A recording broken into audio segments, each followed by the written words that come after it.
Magandang araw po sa ating lahat. Ang pamagat po ng aming paksang tatalakayin ay tungkol sa pamamahayag sa radyo at telebisyon. So, ito po yung pangunahing paksa ng presentasyon po namin na tumutukoy po ito sa paraan ng paghahatid ng balita at impormasyon gamit po yung radyo at telebisyon na pareho pong bahagi ng broadcast media. So, para po sa radyo, ang impormasyon po ay napapakinggan po lamang or tawag dito ang audio po. So sa television naman may kombinasyon ng tunog at visual o audio visual. So mayroon po kaming tatlong pangunahing layunin na nakasaad po. So una ay maintindihan na ang kahulugan at kahalagahan ng pamamahayag sa radyo at telebisyon. So ibig sabihin po ay dapat malaman ng mga mag-aaral kung ano ang pamamahayag at bakit ito mahalaga. At mahalaga po ito dahil dito po tayo kumukuha ng balita at impormasyon ang mga publiko. Pangalawang layunin po namin ay may paliwanag ang papel ng radyo at telebisyon sa pagbibigay ng impormasyon. So, ipinapakita po nito kung paano nakakatulong po yung dalawang media sa pagpapalaganap ng balita, edukasyon at marahil ding babala, no? Halimbawa nga yung mga sakuna o panahon. Halimbawa yung radyo po ay mabilis na gamitin lalo na sa probinsya po, 'di ba? Habang ang television ay mas malinaw dahil may visual o may napapanood. O pangatlo naman po ay maihambing ang pagkakaiba ng pamamahayag sa radyo at telebisyon. So dito, tatalakayin po kung paano magkaiba ang estilo ng pag-uulat sa dalawang media. Halimbawa, sa radyo, malinaw at detalyadong paglalarawan dahil walang larawan. So sa telebisyon ay mas maikli ang paliwanag dahil may video na sumusuporta. So tatalakayin natin ang pagkakaiba ng print media at saka broadcast media. So, sa print media ay gumagamit ito ng physical na materyales tulad ng papel para maipahayag ang impormasyon. So, ito po ay komunikasyon na nakasulat o nakalathala na maaaring basahin ng mga tao. No, halimbawa nito ay yung mga pahayagan o newspaper na naglalaman ng pang-araw-araw na balita at impormasyon. At halimbawa din yung libro o books, ba? Tulad ng mga nobela, textbook at iba pang babasahin. So sa broadcast media naman po ay ito ay paraan ng paghahatid ng impormasyon, balita at libangan gamit ang teknolohiyang elektroniko gaya ng radyo, telebisyon. So mabilis at practical po itong paraan na pagpapalaganap ng audio sa visual na nilalaman sa lokal at international na audience. So mga halimbawa nito po ay yun nga yung radyo na ginagamit ang audio para maghatid ng balita, opinyon at musika, at ang television ay naghahatid ng parehong audio at visual na nilalaman o video. So ipinapakita po ng detalye kung paano po ginagamit ang iba't ibang uri ng media upang may parating ang impormasyon sa mga tao gamit man ito ng physical na anyo tulad ng papel o elektronikong paraan tulad ng radyo at telebisyon. Susunod naman po ay may mga gabay po sa epektibong pagsulat ng script sa radyo at telebisyon upang maging malinaw ang malinaw at tawag dito, parang kapanapanabik at madaling maintindihan ng mga tagapakinig at manonood. So para sa radyo ay dapat maikli at syempre simple yung mga salita. Iwasan ang malalalim na salita para hindi mawala yung atensyon ng tagapakinig.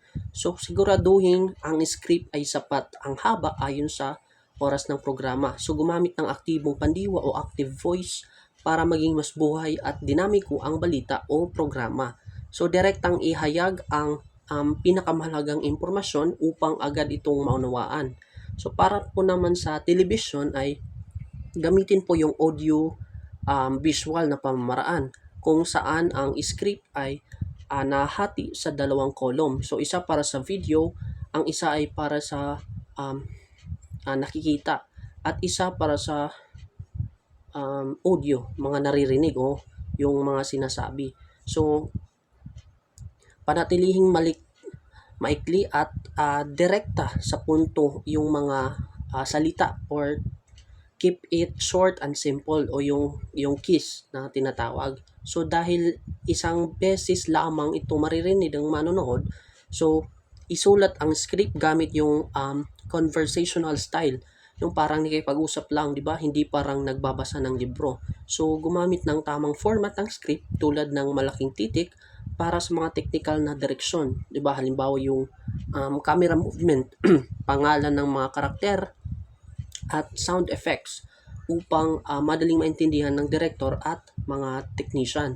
So ang mga gabay na ito ay naglalayong epektibo ang paghahatid ng impormasyon sa radyo at telebisyon sa pamamagitan ng malinaw, maikli at wastong pagsulat ng script na angkop sa kani-kanilang medium. So yun lamang po, maraming salamat. Magandang araw sa inyong lahat. Ako po si Binibining Janos Bantilan at ang tatalakayin ko po ngayon ay ang katangian ng radyo. Ano nga ba ang katangian ng radyo? Ang katangian ng radyo ay tumutukoy sa mga natatanging kakayahan, gamit, at paraan ng radyo bilang isang medium na komunikasyon. Ipinapakita nito kung paano nagiging mahalaga ang radyo sa paghahatid ng impormasyon, aliwan at kaalaman sa mga tao. Sa madaling salita, ito ang mga katangiang nagpapakilala kung ano ang radyo, paano ito ginagamit at bakit ito mahalaga sa lipunan. Ang una ay nakakaabot sa pinakamalayong pook na walang elektrisidad. Ang radyo ay isang medium na kayang gumana kahit walang kuryente dahil maaari itong gumamit ng baterya o solar power. Dahil din dito, naaabot nito ang mga liblib na lugar tulad ng kabundukan at malalayong isla. Malaki ang papel nito sa pagbibigay ng impormasyon sa mga komunidad na walang akses sa internet o telebisyon. Pangalawa naman, mabilis sa paghahatid ng impormasyon at mahahalagang balita.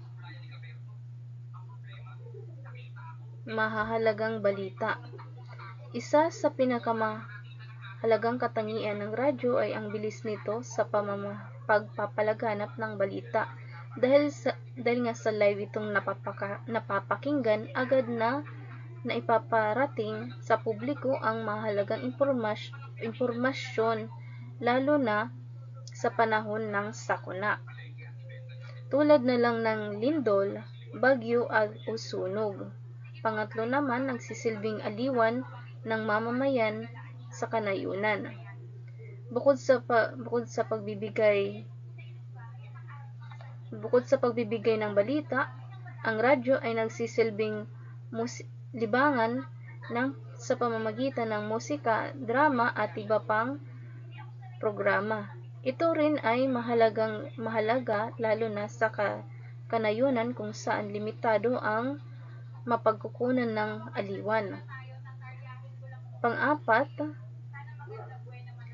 tagapagpalaganap ng wika, kultura at kabihasnan. Ang radyo ay tumutulong sa pagpapanatili at pagpapalaganap ng kultura at wika sa isang lugar. Sa pamamagitan ng mga programang gumagamit ng lokal na wika at tumatalakay sa tradisyon, nagpapalaganap ang identidad ng mga mamamayan. Ang panglima naman ay minumulat ang mga tao minumulat ang tao sa paksang relihiyon, politika, kabuhayan, agham at iba pa. Ang radyo ay nagbibigay ng kaalaman sa iba't ibang larangan tulad ng relihiyon, politika, kalusugan, edukasyon at agham. Dahil din dito, nagiging mas mulat at may kamalayan ang mga tagapakinig sa mga nangyayari sa kanilang paligid at sa mundo. Pang-anim naman, nakakaaliw ang iba't ibang tunog nito.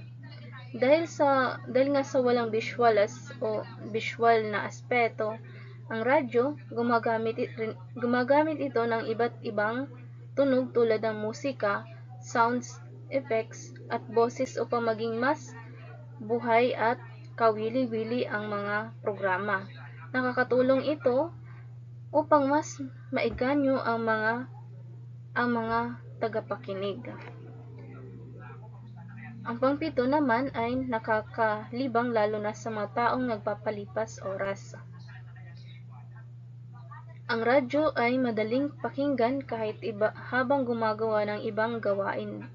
Dahil din dito, ito ay nagsisilbing kasama ng mga tao upang hindi sila mainip lalo na sa mahabang oras na paghihintay o pagtatrabaho. Ang panghuli naman ay ang orasan ng mga manggagawa. Nagiging gabay din ang radyo sa oras ng mga tao dahil sa regular na schedule ng mga programa nito. Maraming manggagawa ang nakaantabay sa radyo upang malaman kung anong oras, tulad ng oras ng balita o programa. Yun lamang po ang aking parte. Maraming salamat.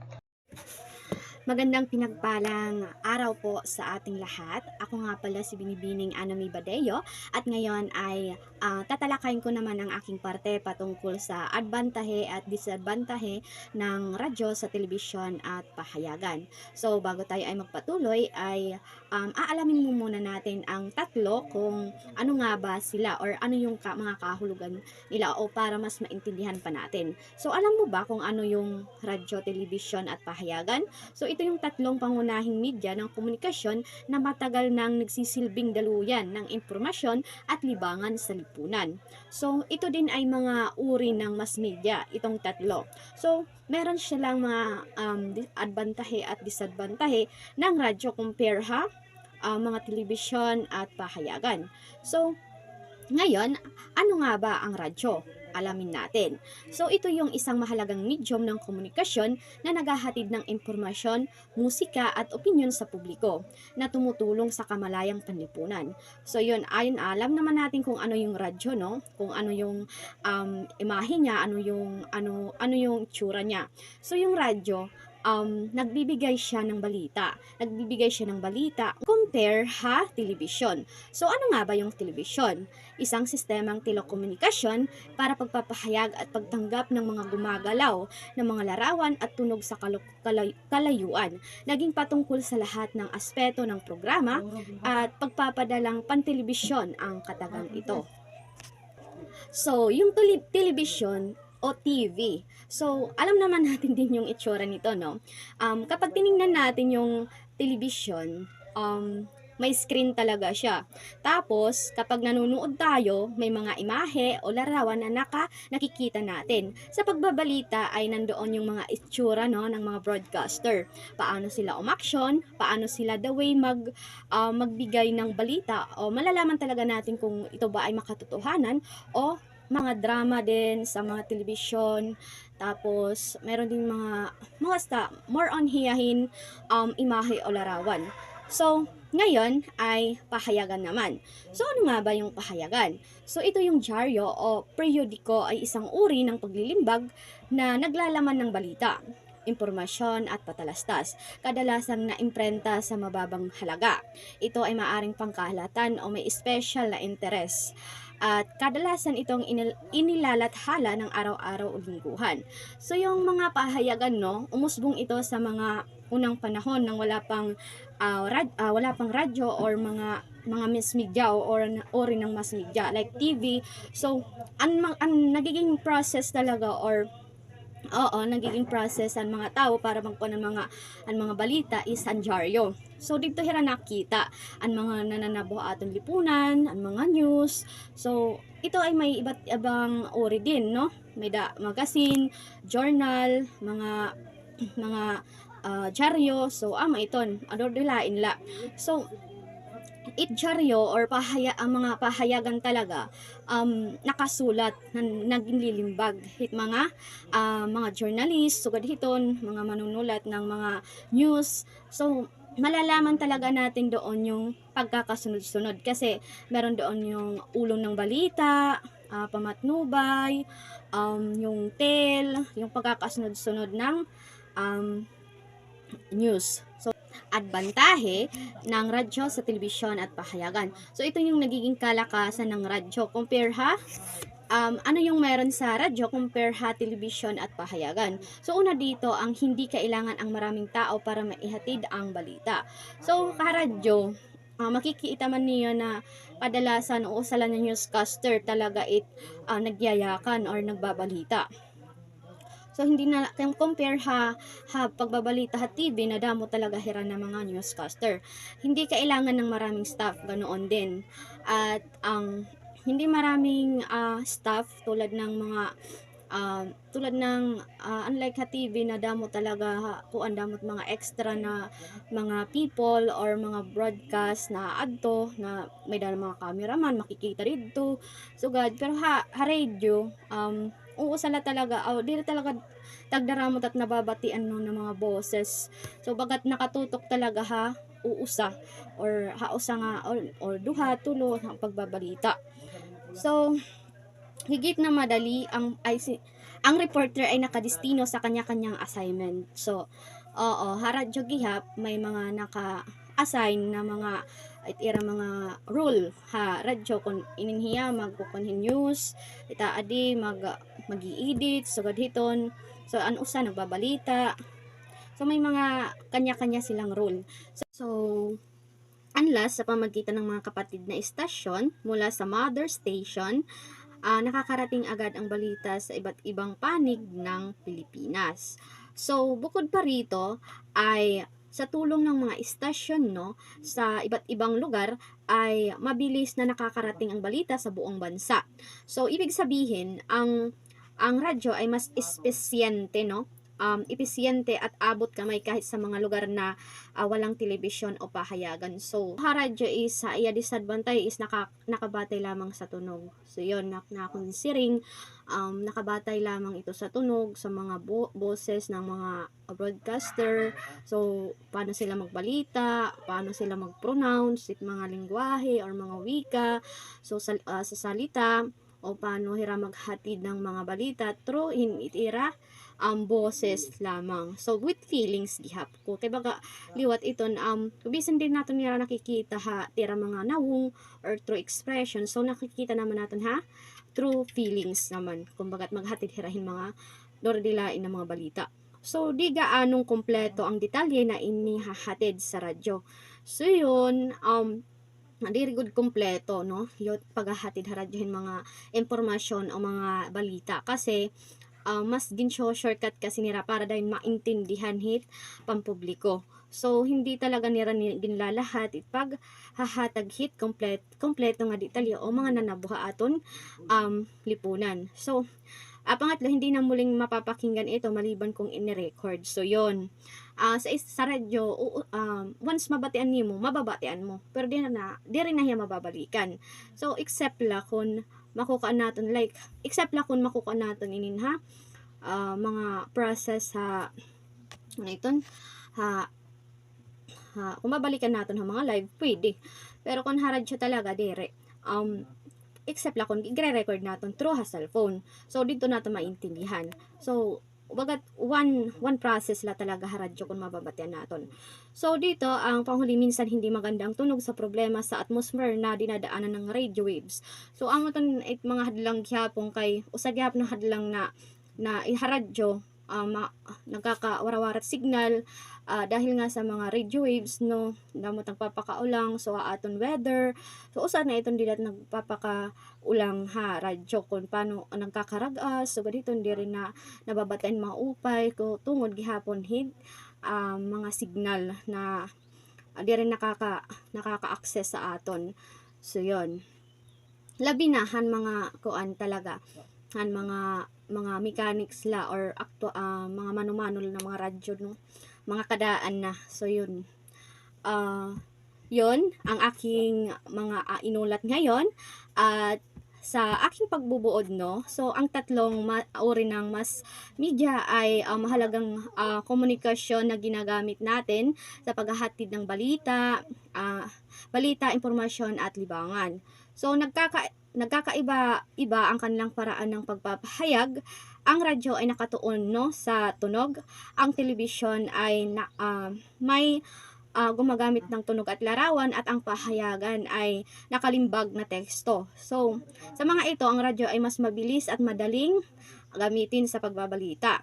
Ngunit may limitasyon dahil wala itong visual at minsan ay kulang sa detalye. Mahalaga ito, no, dahil ng tatlong media na ito dahil nagbibigay sila ng impormasyon at nakakatulong sa kaalaman at kamalayan ng mga tao sa lipunan. Sa pamagitan ng mga ito, napapanatili ang pagiging updated sa mga pangyayari, napapalaganap ang edukasyon, at napapalakas ang komunikasyon sa iba't ibang lugar, lalo na sa panahon ng sakuna at mahalagang pangyayari. Yun lamang po ang aking parte. Maraming salamat po sa pakikinig. Si Angelica Bacalando ang mag-uulat sa mga pamantayan ng pagsulat ng balita sa radyo. Ang una ay dapat malinaw at madaling maunawaan. Gumamit ng simpleng salita at maikling pangungusap. Ang pangunahing layunin ng pagsulat ng malinaw at madaling maunawaan ay maiparating agad ang mensahe sa nakikinig, dahil ang radyo ay auditory o pandinig lamang ang ginagamit. Hindi na siya pwedeng balikan upang basahin ulit. Bakit mahalaga na malinaw at madaling maunawaan ang pagsulat ng balita sa radyo? Kung gumamit ka ng malalalim na mga salita o teknikang termino, maaaring hindi maintindihan ng mga ordinaryong tao ang balita. Dapat yung is para nakikipag-usap ka lang, tapos gawing simple at natural yung mga salita. Piliin din ang mga salitang karaniwang ginagamit sa pang-araw-araw at siguraduhin din tama ang laylay at bigkas para walang kalituhan. Sunod naman ay ang maikli at diretsahan. Ang balita sa radyo ay dapat maikli at diretsahan sa punto. Ibigay agad ang pinakamahalagang impormasyon, yung sino, ano, saan, kailan, at bakit at paano.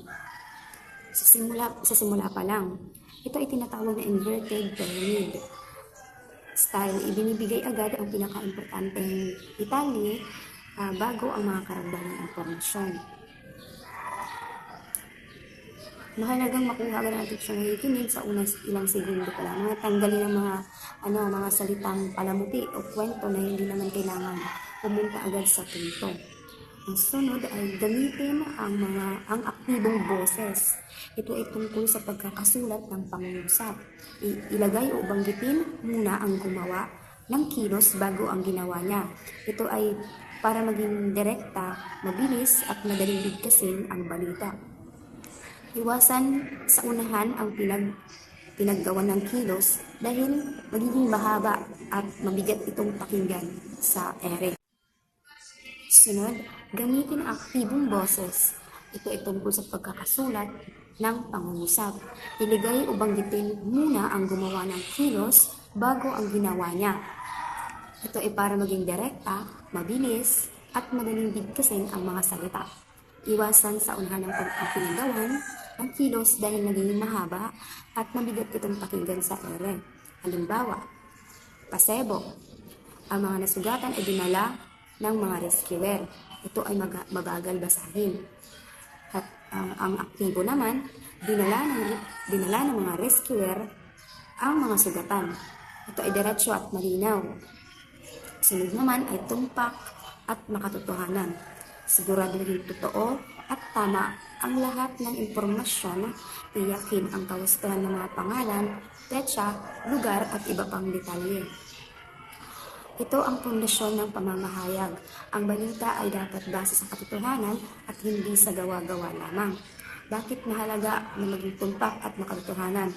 Kapag mali ang impormasyon na yung ibinalita, mawawala ng tiwala ang tao sa istasyon at sa iyo bilang reporter. Maaari rin magdulot ng gulo o maling akala ang maling datos. Paano gawin? I-double check ang mga pangalan, numero, petsa at lugar bago ipalabas o bago i-ere. Siguraduhin galing sa mapagkakatiwalaang source ang mga impormasyon. Sunod, walang kinikilingan. Ang mga impormasyon ay dapat maging objektibo, walang pinapanigan. Gamitin ang mga salitang neutral o walang halong galit o pabor. Iulat lang ang nangyari, hindi ang kung ano ang gusto ng mangyari. Bilang tagapag-ulat ay dapat maging objektibo at walang pinapanigan. Hindi dapat bakit mahalaga ang pagiging walang kinikilingan? Ang trabaho mo ay maghatid ng impormasyon, hindi marinig ang panig ng lahat. Dapat marinig ang panig ng lahat para makabuo ng sariling desisyon sa nakikinig. Paano gawin? Gamitin lamang ang mga salitang neutral, walang haling galit, iulat lamang ang nangyari at hindi yung mga gusto natin mangyari. Sunod, napapanahon. Ang balita ay dapat tungkol sa mga pangyayaring nagaganap kamakailan lamang, nagaganap ngayon o magaganap pa lamang. Ang balita ay dapat fresh o bago pa lamang na nangyari. Bakit mahalaga? Nawawala ng sisayang balita kung luma na o alam na ng lahat. Ang tao ay nakikinig para malaman ang mga pangyayari ngayon lang o kahapon lang, or gusto ng mga tao yung mga updates sa kung ano nangyayari sa ating lipunan. Paano gawin? Unahin ang mga kaganapan na nagkinalaman sa kasalukuyan o sa hinaharap. Sunod, madaling basahin at bigkasin. Isulat ang script sa paraang madaling basahin ng malakas. Gumamit ng tamang bantas at espasyo upang magkaroon ng tamang hinto at tono. Maaaring ulitin ang mga halagang impormasyon upang mas matandaan ng mga nakikinig o highlights. Ito yung sinasabi. Bakit mahalaga na madaling basahin at bigkasin? Upang hindi mahirapang bigkasin ng mga salita. Upang yung nagbabasa o announcer o nagpapagbalita ay hindi magkamali sa binabasa.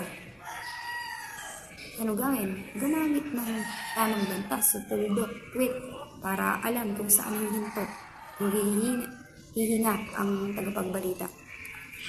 Ulitin ang mga halagang detalye tulad ng lugar o oras dahil minsan maririnig ng tao at baka hindi na nila ito makuha sa unang bigkas.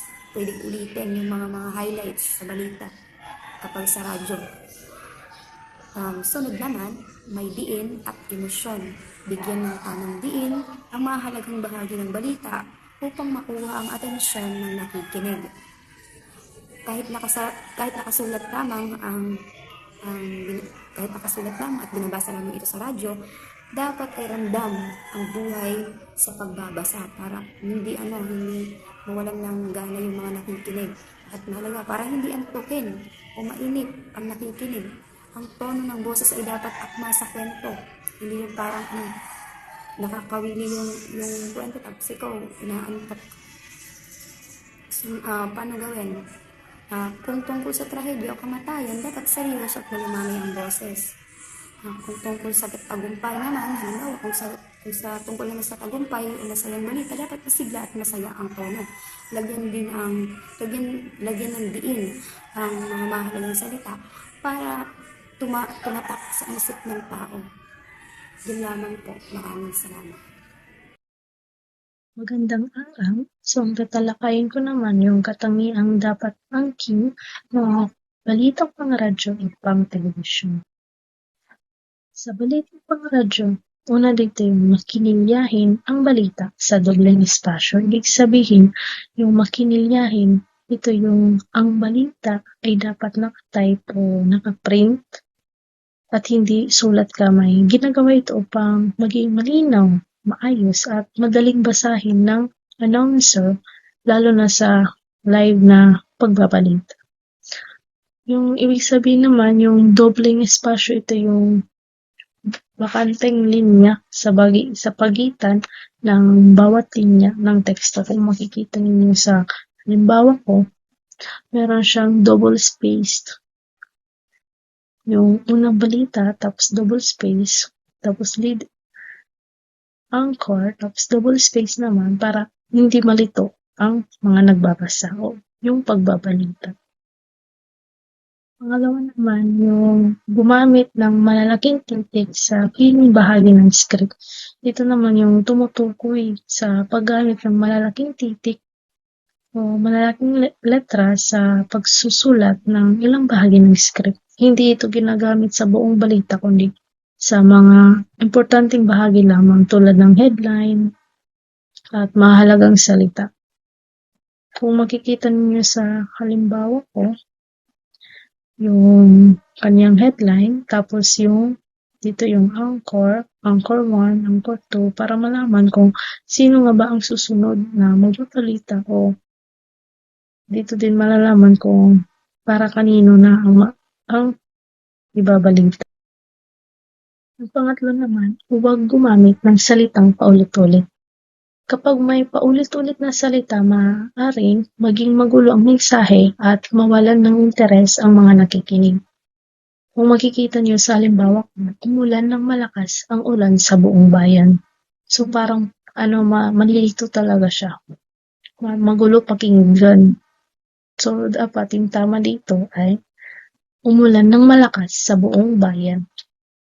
Pangapat naman, naikli at direkta ang mga pangungusap. Dito yung halimbawa. Nung mali, ang bagyo na dumaan sa bansa ay nagdulot ng matinding pinsala sa maraming bahay, kalsada, at kabuhayan ng mga tao sa iba't ibang lugar. So dapat sa balitang pangaradyo, dapat maikli at direkta lamang. Hindi ito mahaba at hindi paligoy-ligoy upang agad may parating ang mahalagang impormasyon. So dapat yung tama dito, malakas na bagyo ang tumama sa bansa at nagdulot ng pinsala. Mahalaga ito dahil sa radyo, isang beses lamang maririnig ng tagapakinig ang balita, kaya dapat agad nilang maintindihan ang mensahe. Kapag mahaba ang pangusap, maaaring malito ang tagapakinig o mawala ang punto ng balita. Yung panglima naman, gumamit ng wastong batas. Alam naman natin na kapag tayo ay nagsusulat ng mga pangungusap o kahit ano pa, ay kailangan natin gumamit ng mga batas. Yung mali, umulan ng malakas, bumaha sa maraming lugar sa bansa. So parang nakakalito siya pakinggan. So dapat ito yung tama. Umulan ng malakas, bumaha sa maraming lugar sa bansa. Ang panghuli naman, sa balitang pangaradyo ay wastong bigkas at diin sa pagbabalita. Ito yung halimbawa ko. Yung mali, nagsaya ang mga residente matapos manalo ang kanilang kupunan sa paligsahan. Ibig sabihin, yung mga residente daw ay nagsuot ng palda. So kung gagamitin ko ang wastong pagbigkas at diin, magiging tama siya. Nagsaya ang mga residente matapos manalo ang kanilang kupunan sa paligsahan. So, ibig sabihin, ang mga residente daw ay natuwa. Kung napapansin nyo sa dalawa, kung hindi ko ginagamit ang wastong bigkas at diin, nag-iiba ang kanyang kahulugan. So, ang radyo ay napakahalaga na kailangan natin ang wastong bigkas at diin dahil ang radyo ay ginagamit lamang sa boses. Ginagamit lamang yung boses natin. Kung mali ang bigkas, maaaring magbago ang kahulugan ng salita. At kung mali ang diin, maaaring hindi maunawaan ang pinaka-importanting bahagi ng balita. Tumungo naman tayo sa balitang pang-telebisyon. Una, ilagay ang petsa kung kailan naganap. Mahalaga ang petsa para malaman ng manonood kung kailan nangyari ang balita. Halimbawa na lamang yung ibinigay ko, yung January 15, 2026. Nakatutulong ito para malaman kung bago o luma na ang impormasyon. Pangalawa naman, isulat ang oras at kung kailan ito isa sa himpapawid. Dapat malinaw kung anong oras ipinalabas o ipapalabas ang balita. So dito makikita dito yung kung makikita niyo sa halimbawa ko dito makikita yung nakalagay na live para alam ng audience kung kailan nila ito mapapanood o kung live ba ito. So ang pagkaiba nung kanina, yung sa una, ang pagkakaiba nila, yung sa una ay ilalagay yung petsa kung kailan naganap ang balita. So dito naman, kung kailan ipapalabas ang balita. Sa pangatlo naman, isunod ang slug. Ibig sabihin, yung slug, makikita ito sa headline ng balita. Yung maikling pamagat. Yung may nakalagay na breaking news. Makikita niyo sa halimbawa ko, yung slug dito nakalagay sa breaking news.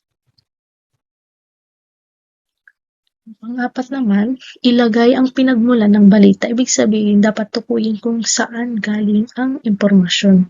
So dito, yung ibinigay kong halimbawa, makikita dito yung TV Patrol. So diyan nagmula. So diyan nagmula ang balita. Yung panglima naman, ito yung importante, may kredibilidad at katotohanan. So, dapat yung pagbabalita talaga ay katotohanan lamang at walang bias. Yung pang-anim naman, kaakit-akit at may visual impact. Dito naman, nagkakaroon ng interesado ang mga manonood dahil ang mga larawan na ginamit o video na ginamit ay malinaw at madaling maintindihan. At nakakatulong ito para maging interesado at malinaw ang balita. At yung sa panghuli naman, sa balitang pang-telebisyon, dapat may reporter sa aktwal na lugar.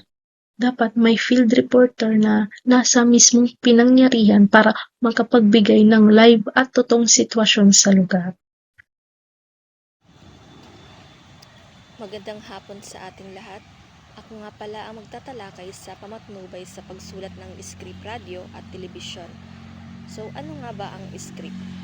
Ang script ay isang nakasulat na gabay na nagsasaad ng mga salitang bibigkasin, kilos, at tunog na gagamitin sa isang programa. Sa radyo, ito ay tumutulong sa announcer upang maging maayos at malinaw ang pagbabalita kahit hindi ito nakikita, kasama ang mga sound effects at musika. Sa telebisyon naman, ito ay gabay sa mga dialogo, eksena at kilos ng mga artista o host upang maging organisado at sunod-sunod ang daloy ng palabas. So, may ilan naman sa kahalagahan ng script para sa teleradyo. Una ay tiyakin ang kawastuhan ng impormasyong ibabahagi. So, sinasabi ito dahil ang script ang nagtitiyak na lahat ng impormasyon ay tama, tumpak at maasahan. Hindi basta binabanggit ang mga bagay-bagay nang walang pagtitingin kung totoo ba ito. Pangalawa ay tiyakin ang tuloy-tuloy na daloy ng programa at walang antala. So, sinasabi dahil ang script ang nag-aayos ng lahat ng bahagi ng programa para hindi magkaroon ng biglang pagkagulo o pagkaantala. Pangatlo ay magamit ng mabuti ang airtime. Kasi sinasabi dito, ang oras sa himpapawid ay limitado at mahalaga, hindi dapat sayangin ang bawat segundo. Sunod ay hakbang sa pagsulat ng script. Una, kumuha ng malinaw na tagubilin at alamin ang mga tagapakinig. So, una is kailangan anay malaman kung ano talaga ginaaro nga programa. Kung ano nga ba layunin or mga bahagi na kailangang isama. Kasabay din dito, alamin ko kung sino talaga ang makikinig o manonood. Kung bata ba, kung magulang or professional. So, kailangan ko ring malaman kung ano nga ba kung anong klaseng programa ito. Kung balita ba or edukasyon or palabas na pang-aliw. Pero Pero para alam ko kung paano ibabato ang mensahe at hindi ako nagkakamali ng tono. So, ang pangalawa ay magsaliksik tungkol sa paksa. So, dirala pagbabasahin libro or pagkita ha internet. So, makuha gyapin impormasyon ha mga tao nga may karanasan na paksa. O kaya naman makikipag-usap ako ha mga eksperto para siguraduhin na totoo ba ito or tama ang lahat ng datos. So, igsusurat ko gihapat kung diin ba itatikang kung saan ba yun naggaling at ang impormasyon para maipaliwanag ko sa mga tagapakinig kung bakit ito mapagkakatiwalaan. So, kailangan ko malaman kung paano ito nakakatulong sa mga tao. So, pangatlo ay gumawa ng balangkas. So, ilalagay ko kung ano ang una kong sasabihin, sunod na bahagi at paano ko magtatapos. So, isusulit ko rin yung kung ano ang tugtugin o tunog ang gagamitin. Dagdag pa rito is ilalagay ko kung kailan ako magpapasok ng tunog at kung gaano katagal ito magtutugtog para alam ko kung paano magkakasunod-sunod ang lahat ng bahagi ng programa. So, pang-apat ay isulat ang unang draft.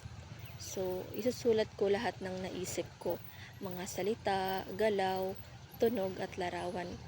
Bisan dire pa perpekto, igsusurat ko gihap para makompleto ngan pagkatapos baka pangbaguhin ang ilang salita para mas madaling maunawaan. So, panglima, basahin at orasan. Habang binabasa ko ng malakas, maririnig ko kung maayos ba ang daloy ng mga salita. Susukat ko rin kung gaano katagal ako magsasalita para hindi masyado hilaba or maiksi. So, kikitaon ko gihap kung gaano ba hiya kalaksi or kahinay it akon pagyayakan para magkasya it oras. Ngan kung kinakailangan babaguhon ko gyapit kalaksi niya para diri masayang it oras. So, ang pang-anim ay i-visualize. So, iisipin ko kung paano ito makikita ng mga tao. Para sa radyo, gagamitin ko it mga salita nga makakapaglarawan kahit walang larawan. So, para sa teleradyo naman, iisipin ko kung ano ba it galaw or mga bubuhaton, kung ano nga larawan it makikita, kung tugma ba mga tunog larawan. So, dagdag pa, isipin ko kung paano ako kikilos o magiging ekspresibo ako habang nagsasalita. So, ang pangpito naman ay reviewin. Titingnan ko ulit kung may mali ba sa impormasyon, kung may kulang ba or may sobra. So, babaguhin ko it mga salita nga di rin naiintindihan. Ngan kikitaon ko kung tugma ba ang tanan na tema hit programa. So, titingnan ko rin kung tama ba ang pagkakasunod-sunod ng mga bahagi. So, ang last naman ay iwasto at ayusin. Aayusin ko pa ang paraan ng pagsasalita, gagawin kong mas kaaya-aya at madaling maunawaan. So, itatama ko it mga maliham pagbaybay or pagbigkas. Kikitaon ko gyap kung may mga salita ba nga masyado nga halaba, tapos babawasan ko gyap it para mas maikli bahiya ngan diretso. Tapos susuriin ko lat kung anto na is tama ba para mga tagapakinig. So, yun lamang po. Salamat.